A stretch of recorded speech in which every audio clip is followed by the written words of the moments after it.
Hey everybody, welcome back. My name's Jason and this is Toolscrounge channel. In this video I got a little something different. I'm taking a break from doing the shop spaces videos. I only have one more left and I made the mistake of messing it up doing some work, I guess. If that's a mistake, that's fine, I guess. Just sorting a bunch of stuff. I'm actually scheduling to get rid of a ton of mechanics tools at the moment and sorting wrenches and sockets and things like that into sets. So I've made quite a mess of that room. But I recently picked up a small cheap box for $5 and I thought I'd do a quick unboxing.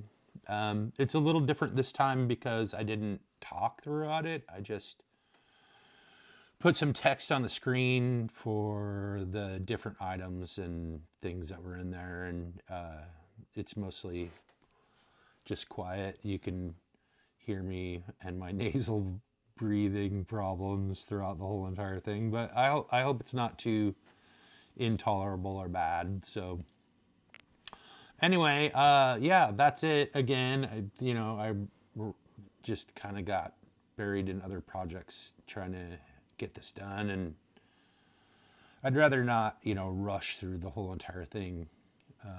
I don't think those make for particularly good videos. At least they're not ones that I'm super happy with, and I'd rather not do that. Anyway, yeah, this is a real short one. It was a real small box, and I got a couple other boxes on the horizon that I'm going to shoot some videos for, but anyway, hope you enjoy it. Be sure to like, comment, and subscribe. Thanks again for being here and sitting through my nonsense. So anyway, hope you like it. Like I said, it's a little different than usual, so be sure to let me know what you think in the comments. All right. And without further ado, here we go.